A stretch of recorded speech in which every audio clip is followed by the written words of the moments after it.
Muy bien. Arranque nuestra semana con nuestros streaming chats, Zooms, abordajes, el valor agregado a construcción plural y que muchas veces obviamente después replicamos en nuestro programa de radio. Vamos a empezar la semana saludando al amigo Alejandro Perú que ya nos espera. Alejandro, ¿cómo va? Buenas tardes. ¿Qué tal? ¿Cómo estás? Buenos días, perdón, buenos días. Todo bien, todo bien. Bueno, mi amigo, Rovira, ¿fue Milei, fue Macri, fue Cristina? ¿Quién dejó ahí los dedos pegados? Yo no puedo entender que haya una duda y que se discuta, ¿eh? Mm, No, mm. me resulta inimaginable, en función de mis últimos 50 años de experiencia en la política, que alguien discuta eso. Es obvio que fue Milei. Y que Rovira, que ha sido un empleado, a lo mejor, no hay ninguna duda. Rovira no habría dicho, no le habría dado órdenes a sus senadores Mm, sin haber consultado si eso le convenía o no a Milei. Es absurdo. bien. ¿Y con qué fin, Milei? Y porque cree que debe haber creído y debe seguir creyendo que le conviene enfrentarse con Cristina, porque piensa seguir deteriorando la imagen de Cristina, que está deteriorada, por supuesto. Mm, Entonces, es el mejor enemigo posible. mm. Y también no darle un cierto rédito, aunque creo que se la cuenta un poco en contra por ese lado, a los Penato como candidato del PRO en las elecciones de domingo, ¿no? Obvio, sí, pero eso es secundario. El tema principal de ellos es enfrentar a Cristina, aprovechando. Bueno, Milei ganó las elecciones por el desprestigio de lo que ellos llamaron el kirchnerismo. Sí, Entonces, sí. ¿por qué no van a repetir? Es Mm, sentido común. mm. Bien, no tenés ninguna duda, bien. Porque ayer el presidente desmentía, una No, pavada, bueno, pero el presidente miente mucho. Eso es sí, su, demasiado. esa, la novedad desde el inicio de la gestión de Milei. Para mí, por lo menos, la novedad es la cantidad de mentiras que es capaz de decir por minuto. No le importa nada. A ver, yo hace varios años escribí con una nieta mía un artículo que se llamaba Ni el odio ni el miedo, que creo que te lo mandé en su momento, Ujú. hace Sí, años, sí. que son las declaraciones del asesor de Trump en la primera campaña. Bannon. ¿Sí, No, Bannon? no, Bannon no, se llama. Bueno, en cualquier momento me acuerdo. Bueno. Stone, Roger Stone. Ajá. Las declaraciones de él están en Netflix. Poniendo Roger Stone en Netflix Ujú. aparece. Y si me lo pedís después, yo te puedo mandar el artículo que nosotros escribimos, que es una reseña de lo que él dice, ¿no? Es Ujú. más breve nuestro. Empieza diciendo la verdad, no importa. Ujú. Importa que la gente lo crea. Y un buen asesor electoral es el que consigue ganar las elecciones diciendo lo que sea necesario para ganar. Más dice, la moral es contradictoria. Cuando la moral es contradictoria con los objetivos, no hay que usarla. Ujú. Es así de fácil. Ujú. Sí. No importa. Por ejemplo, y pone el ejemplo. Yo le dije, o sugiere, yo le dije que diga que Obama es musulmán. Ujú. Sí. Obama no era musulmán, ni era musulmán, ni había nacido en ningún país árabe, había nacido en Sí. Hawái, pero se llamaba Obama. Entonces había mucha gente que lo creía. Ujú. Después se instalaron, Trump mismo, este mismo Trump, Ujú. instaló que la mayor parte de las violaciones que existían en Estados Unidos eran producto de mexicanos migrantes. Con Ujú. lo cual tuvo un montón de apoyo porque estaba el que impedía las violaciones, que por supuesto era mentira. Entonces consiguió apoyo para instalar un muro de varios metros de altura para impedir que los violadores pasen. Sí. Parece mentira esto, ¿no? Sí. Bueno, pero está escrito, Sí, sí. búscalo. No, acá lo Roger Stone. tengo. Sí, ya lo puedo recomendar a quienes nos miran o que nos escuchan. Get Me Roger Stone. Conoce el ascenso, caía el retorno del operador político Roger Stone, un influyente miembro del equipo de Trump. Por décadas es un documental que está efectivamente acá googleando, veo en Netflix, es del 2017. Lo recomendamos y voy a verlo. La verdad que no lo he visto todavía, ahora cuando está tan También te mando mi artículo que es bueno. un poco mejor, más divertido. Bueno, tu artículo habla, me decías al pasar, ese artículo ya de antaño, del odio. Esta campaña de Milei contra el periodismo, tenemos que entenderla como que ya no rinde tanto aquel exitoso hablar de la casta cuando él es gobierno, cuando él está al mando del Estado, cuando tiene tanta casta rodeado de casta como Caputo, Franco, Sturzenegger, Bullrich. Es algo que le va a dar resultado por un cierto desprestigio justificado en buena medida por nosotros los periodistas respecto de la prensa. ¿Cómo ves el ataque en términos de estrategia y de logro de Milei de atacar ahora el nuevo enemigo? Parece todo, ¿no? Nos rememora en menor medida o a menor velocidad, aparte del kirchnerismo, ¿no? Pero bueno, atacar a la prensa, que el enemigo es la prensa, digamos. Deslegitimar, esos que desmienten las mentiras de Milei, también está ese objetivo que es la prensa, que no, la prensa seria, que hay poca. ¿Cómo ves esa ofensiva del nuevo enemigo? Tengo varios comentarios. El Vamos. primero, que no sé si te va a gustar, es que efectivamente Ujú. Cristina tuvo peleas con el periodismo, pero efectivamente también es cierto que el Clarín había declarado la guerra. Ujú. Clarín declaró la guerra a Cristina Kirchner con poco motivo, con mucho motivo, no sé, ni me importa en este momento. Ujú. Entonces, cuando Cristina decía Clarín miente, la verdad es que decía una cosa que hasta el día de hoy sigue siendo cierta. Ujú. Clarín miente siempre para alguien, para uno o para otro. Primer punto. Bien. El segundo punto es que, ¿por qué ahora, por qué ahora los periodistas? Ujú.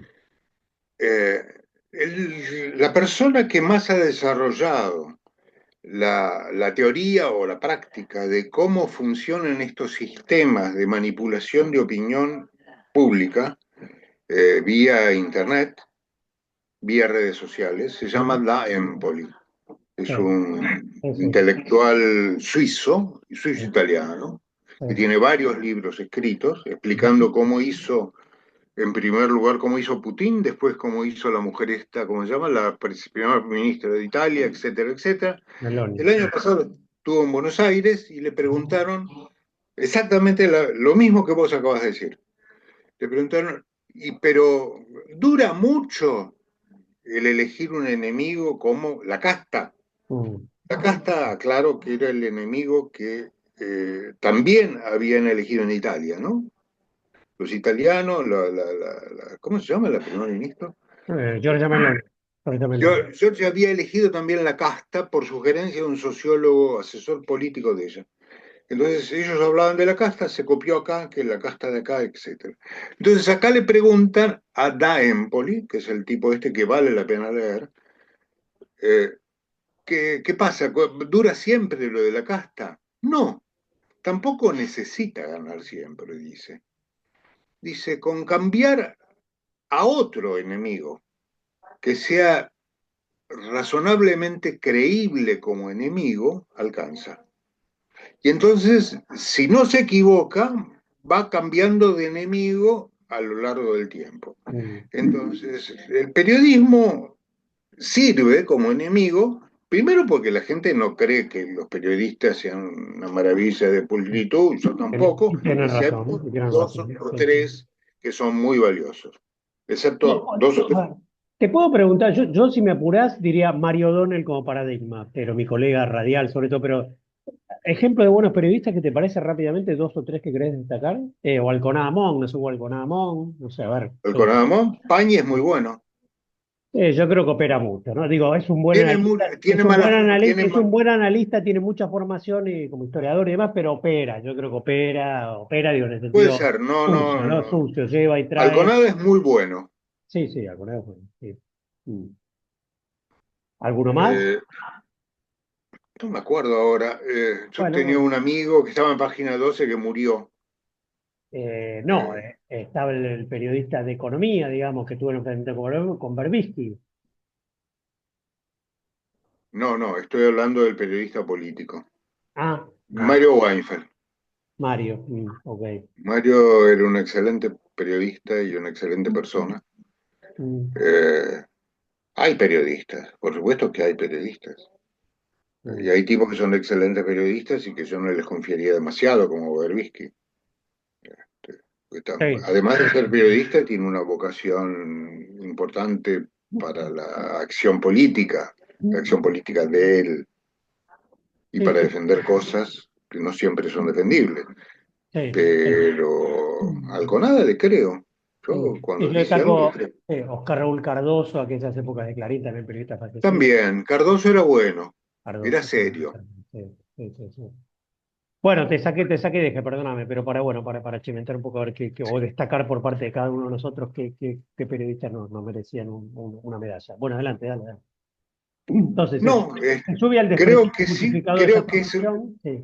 creo que es negocio hablar de los periodistas, porque cuando hay un grupo de periodistas que se hincharon las pelotas de las cosas que decía Milei y empiezan a cuestionarlo, él necesita defenderse. Para defenderse dice, estos son unos ladrones, roban todo, dice cualquier cosa. Ujú. Además, Épole dice, explica por qué se hace eso, por qué lo hace en ese tono. Sí, No sé si lo viste.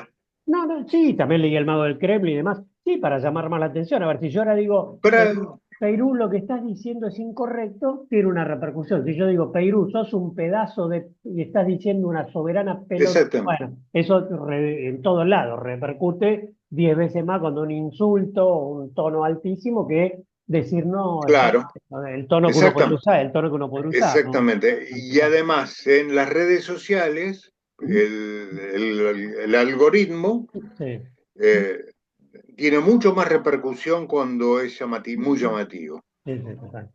Sí, sí, sí.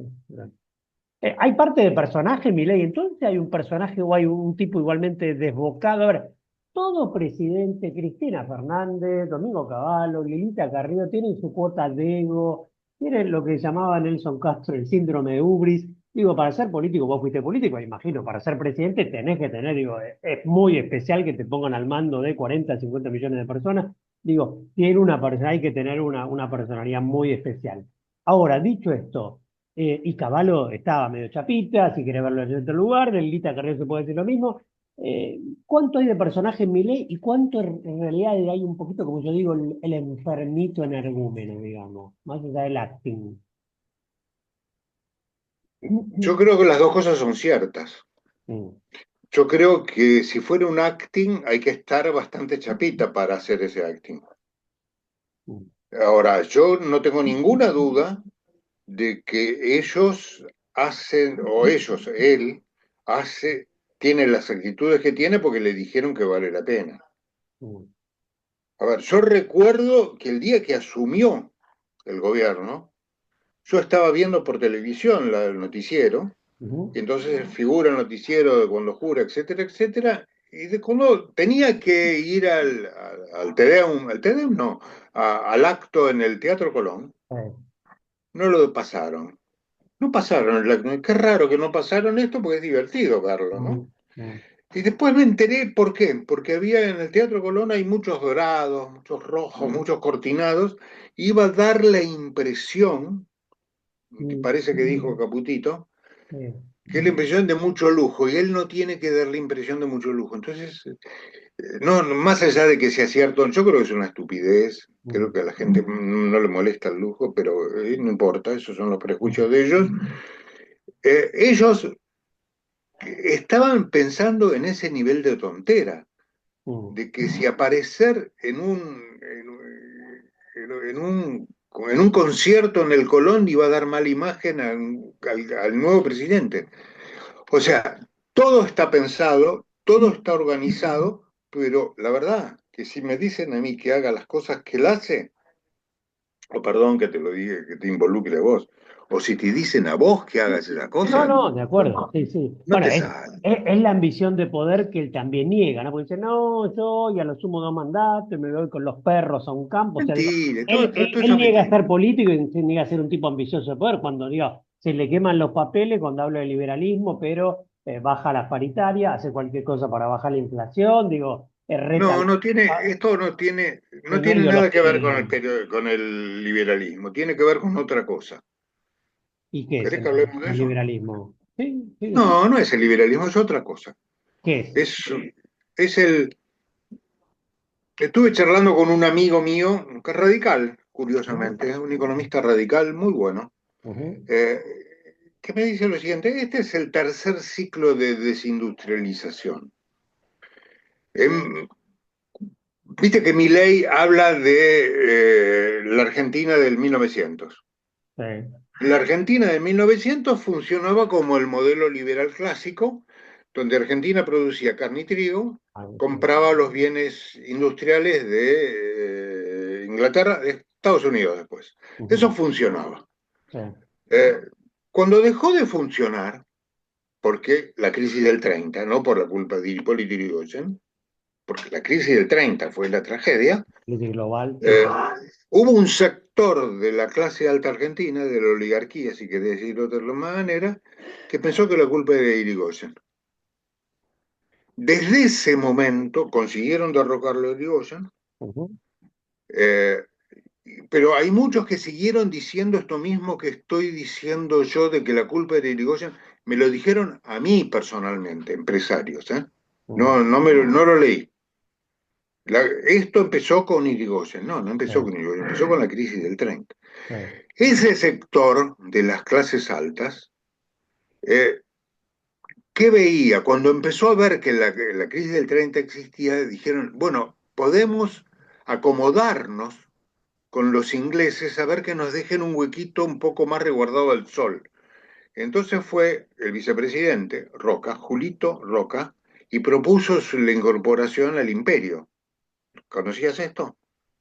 Dijo al primer ministro inglés, Argentina ya es la joya más resplandeciente de la corona británica. Eso no es una novedad, yo lo había propuesto en una época Alvear, no Alvear el presidente Alvear, el padre o el tío, lo había propuesto Rivadavia. Hay una vieja tradición como la alianza estratégica era con Inglaterra, y si nos incorporábamos como el Estado 51 de Milei, ¿no? Es la misma lógica. De Estados Unidos, sí, sí. Es la misma lógica, acerquémonos que sean ellos. Eh, la verdad de los hechos es que todo ese sector creyó siempre que Argentina, con el peronismo, con el radicalismo y con el desarrollismo, había desarrollado una industria artificial. Entonces decidieron eliminarla. Esto está escrito. Yo leí esto en un libro, La economía argentina de Martínez de Oz, donde dice que a la Argentina le sobran entre 10 y 15 millones de habitantes, que son los que trabajan en las actividades industriales. Bueno, es lo mismo que decía Cavallo, y es lo mismo que dice este, le sobra actividad industrial, le sobra valor agregado, entonces si le sobra gente que se vaya, el único problema es que ya no se va la gente. Bueno, muchos hablan de que hoy tenemos un mundo, eso incluye, por ejemplo, el turismo, como industrias sin chimeneas, con mucha preponderancia, tenemos un mundo más orientado a los servicios ya, o por lo menos Pero eso es a otra partir, cosa. a Puede ver, ser, eso es una reconversión, eso ese no es el problema. Porque si uno reconvierte y tiene éxito, nadie protesta. El problema es que la industria argentina, ¿sabés dónde está ahora? ¿dónde? Está físicamente en un lado, está en el Gran Buenos Aires. Esa es la industria, la ex industria argentina. Los millones de personas que viven en el Gran Buenos Aires son la vieja industria argentina que desapareció. Está todo en provincia de Buenos Aires. Entonces. En el Gran Buenos Aires. En el Gran En Buenos otros, Aires. eso, si vas para La Plata, vos ves las grandes fábricas que están clausuradas. Hay grandes fábricas. Mm, En el Camino a La Plata, sí. eh, para decir algo, ¿no? La zona sur. Sí. Está ahí, digamos, y después, claro, lo que esos economistas genios que ha tenido esta gente, no se dan cuenta que está bien, dejan de subsidiar a las empresas o a los obreros y tienen que subsidiar a la gente que está sin comer, porque si no se revela. Bueno, ¿y cuál es la tercera, el tercer ciclo de desindustrialización? Entendí el primero allí por el 1900. ¿Cuál fue el segundo, perdón? El El, el posperonismo. primero fue el de Martínez de Oz, el segundo fue el de Cavallo y el Ah, tercero es el de Milei. mm, Hay mm. otros subsidios en la economía argentina de los que nadie habla, aunque son muy evidentes. A ver, ¿de qué subsidios hablamos? Estoy hablando, por ejemplo, ahora que está de moda, porque hoy está funcionando la Feria del Libro ahí. El predio de Palermo se vendió a la sociedad rural a un precio ridículo, o sea, con subsidio. Sí. La sociedad rural no era una pavada. En 1972 tengo información interna que me demostraba que el 60% del presupuesto de la sociedad rural de esos años se originaba en las ganancias del predio de Palermo. Mm, O sea, durante muchos años la sociedad rural fue una entidad gremial empresaria subsidiada por el Estado, porque el predio era de la nación. A ver, ¿te interesa otra grosera? mm, Hay muchas groseras, ¿no? Papel prensa, por ejemplo. Papel prensa se vendió por monedas, se la sacaron a Graiber mm, y se la vendieron por monedas a La Nación y al Clarín. mm. Eh, nadie protestó. Bien. Bueno, te llevo, entonces, pasamos por el tema Rovira, por el tema periodismo, ahora nos metimos un poquito en la personalidad del presidente, hablamos un poquito más de, vos decís, esto no es liberalismo, es el tercer proceso de desindustrialización, nos metimos un poquito más en la economía. Por último, último punto, el jueves en principio está previsto el lanzamiento entre Adorni para reforzar en teoría sus estancias en Capital Federal y Toto Capucho y demás. Eh, eh, que los dólares en negro del colchón circularán a partir de una declaración jurada y esto cubriría con el gas y con el tema de blanca, no será un nuevo blanqueo según ellos y demás. Algunos dicen que esto va a tener por un tema de poca confianza y de dudas con el fisco y demás, poca repercusión. ¿Cómo ves un poco el contexto de todo esto, estas A necesidades ver, del este es gobierno? un tema ya muy viejo. En el sistema impositivo argentino esto es muy tradicional. Eh, la primera aclaración es que el último blanqueo funcionó muy bien, porque fue Ujú, después de varios años sí. eh, que no solo no se pagaban impuestos, sino que, bueno, entonces el último, ¿Por qué el último blanqueo funcionó muy bien? Pues fue muy generoso con el contribuyente. porque fue muy generoso. Ok. La segunda razón funcionó muy bien porque la cantidad de negro que se genera en la economía argentina es monstruosa. Mm, Yo recuerdo datos viejos de haber mirado que la evasión del IVA era el 40% cuando en Uruguay era del 16%. mm. Eh, yo creo que hoy se debe estar evadiendo entre el 50 y el 60% de la recaudación verdadera, en parte porque mi ley dice que los evasores son héroes, Bien.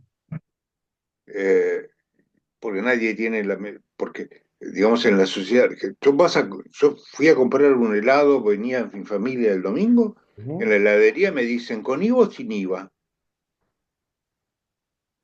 es la Bien. heladería, ¿Qué quiere decir? Que no te dan ticket, porque si te dan ticket no, tiene no que te dan ser ticket, IVA. no, es negro, te venden un helado en negro. Si vos vas de vacaciones este Pero verano en Pinamar, si emiten un ticket, tienen que blanquear la operación, no pueden no hacer no, ¿qué ticket? Te dan la una plata, factura, ¿cómo la plata? reciben la plata y te dan el helado. Está bien, pero si emiten un ticket, que es lo que están obligados a hacer, tienen que blanquear la Pero no operación. te lo dan. Pues En, si vos se lo pediste, lo tienen que dar. bueno, entonces estará Entonces blanqueado sale más. ahí cuando lo pediste, pero te ofrecen, en este caso, en mi caso, Mm. me ofrecieron el 20% de descuento sin ticket. Bueno, iba a ser claro, en negro, está bien. Ok. Bueno, es obvio. Sí, sí. Vos visitabas Pinamar, Cariló, Mm. en el verano, Ujú. en todos los negocios decía exactamente esto. Eh, eh, sin papeles, digamos, decían el 15% de descuento. No, Pero vamos a aclarar algo al oyente, yo que soy un poquito especialista en temas de defensa del consumidor, que todos los días doy talleres sobre esto en la ciudad de Buenos Aires a los chicos de primaria y secundaria y demás. Hacerme un descuento, vamos a la teoría, no implica que no me entreguen tickets. O sea que pague en efectivo o con descuento, o sea que pague con crédito y débito, ahí quedó registrado con una billetera virtual, el descuento no implica, o sea, no es descuento no ticket. Todo deberían dar ticket. Ahora, si yo voy a la heladería y me dicen, mire, si no le hago factura, le hago un 20% menos, yo lo acepto, bueno, se entiende que no voy a recibir factura o ticket. Pero en teoría, aún lo de descuento debería llevar. Fernando, ¿sabes qué Bueno, está pasa? bien, Que el esa es la mecanismo teoría. de control sencillo que tiene el Estado Mm. son los bancos. Si no entra en la cuenta, no entra. Sí, sí, sí, sí. Porque ¿quién va a revisar las facturas de cada comercio? Mm, Si vos revisás, en la ciudad de Buenos Aires, posiblemente el 80% de las verdulerías venden en negro. sí. Sí, sí, El bueno, 80%. sí, no dan ticket, obviamente, yo no factura. Sí, No, el sí. 100 seguro que no, porque hay uno cerca de mi casa que vende con factura. Bueno, está bien. Eh, Ah, o alguna cosa tendrá que blanquear, ¿no? Se tendrán que cubrir un poquito, qué sé yo, no sé, pero bueno. Obvio, alguna cosa, pero la cuenta es que, ¿querés que haga una imagen gráfica? Yo te dije, el Gran Buenos Aires, ahí en el Gran Buenos Aires está, una parte del Gran Buenos Aires, está gran parte de la industria argentina, los restos Sí. de la industria argentina. Bueno, en Punta del Este, todo Punta del Este, está una buena parte de la plata negra evadida de la Argentina. Mm, Falta la plata que fue a Miami, falta la mm. plata que fue a a otros lugares, pero vos ves una ciudad inmensa. A ver, vas abriendo tantas ventanas, es muy interesante y muy rica la charla. ¿Y cómo controlas? Mañana Peirú te dio el Ministerio de Economía o Arca. ¿Cómo controlas eso? Que el heladero no te haga esa oferta del 20%. Digo, ¿cómo vos decís?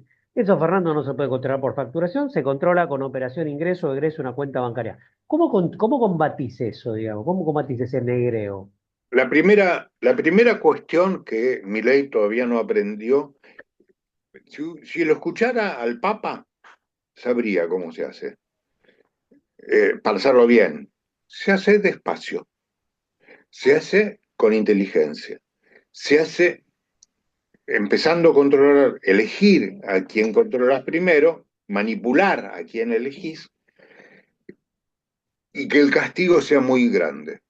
Entonces, a pocos, mucho, y después ampliás, y después ampliás, y después ampliás. Y con propaganda, yo me acuerdo que Juan Alemán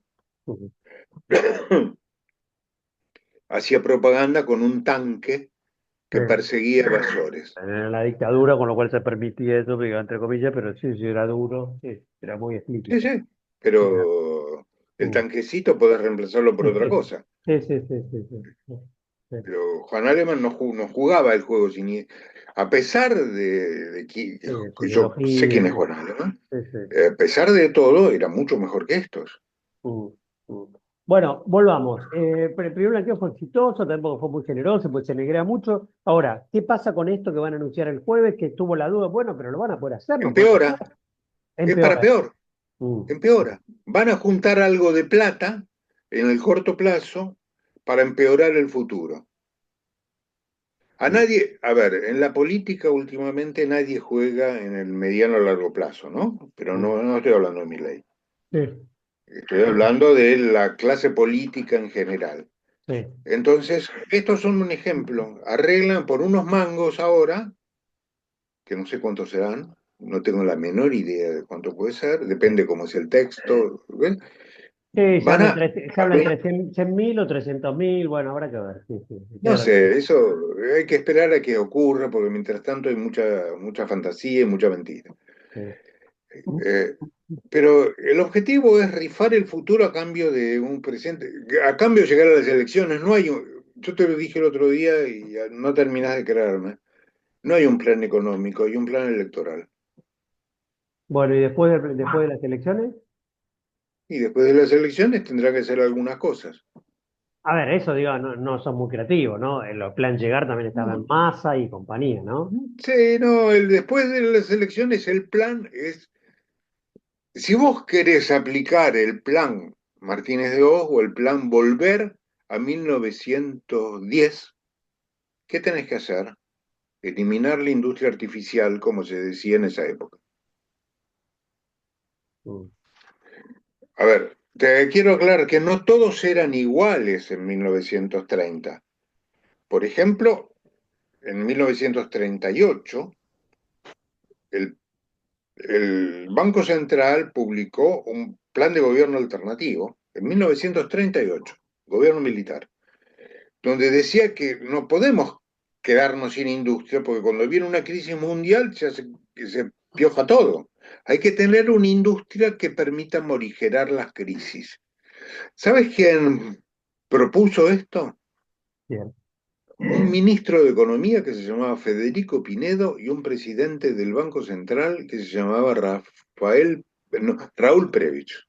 Mm, sí, sí, sí, recuerdo. No, los radicales no aceptaron este plan, que era un cambio de política económica importante, y eso generó que la alternativa fuera el gobierno militar del 43, porque no había habido ninguna cosa alternativa. El gobierno militar, obvio, los militares creían en el desarrollo industrial, porque eso es Inglaterra, porque eso es Estados Unidos, porque eso es Alemania, porque eso es Austria. Pero querían copiar la industria europea y americana. Bien, estimado Alejandro, muchísimas gracias. Como siempre, hemos repasado bastante la actualidad. Espero que pronto volvamos a reencontrarnos por aquí. ¿Mm? Te mando el artículo de mi Mandame nieta el y mío. artículo que escribiste hace ya unos años sobre todo este tema, el odio, la manipulación y demás. Dale, yo ya recomendé ese, y voy a ver yo el El documento. odio y Sí, el odio y el miedo, porque la sí, lógica, ¿tenés 2 segundos? sí, dale. La lógica es, la lógica es, la gente tiene, está preocupada, la gente se asusta, como se asusta, odia. Entonces hay que alentar el odio. Mm. ¿Y el miedo? ¿Qué es lo que hace Milei? ¿Y la parte del miedo? 40 años después. ¿Y la parte del miedo? Y la parte del miedo es del odio. Le da miedo, tiene No se odio. odia, está bien. La frustración, el miedo, el odio, está bien. Y lo estamos viendo, ¿no? Porque digo, sigue la gente participando muy poco en los comicios, en las primeras elecciones de Santa Fe, a las del fin de semana, muy poco, Obvio. 50, 60% del padrón, no un 70, un 80 como debería o Claro. históricamente, Algunos. ¿no? Sí, sí, por eso es lo que pasa también. La otra conclusión es que la gente se escapa Mm, porque nadie le da demasiadas respuestas. sí, eso es verdad. Sí, sí, sí. Amigo, gracias, Alejandro, abrazo A grande. vos, viejo, chao, hasta Gracias. luego. Cerramos aquel streaming con el señor Alejandro Peiruno, de nuestros columnistas radiales. Hablamos un buen rato a partir de, bueno, el tema de este escándalo, los votos sobre ficha limpia, una ley que de todas maneras tiene las objeciones que uno le puede hacer. Pero más de eso estuvimos analizando el tema Rovira, estuvimos analizando el tema, por último, el tema del blanqueo, en el medio sobre la personalidad del presidente. Bueno, varios temitas tocamos aquí con Alejandro Perú en este streaming ahora. Bye bye y hasta la próxima. En un rato estamos grabando con Javier Correa, el director de ALOC, Consulta Política. Bye bye.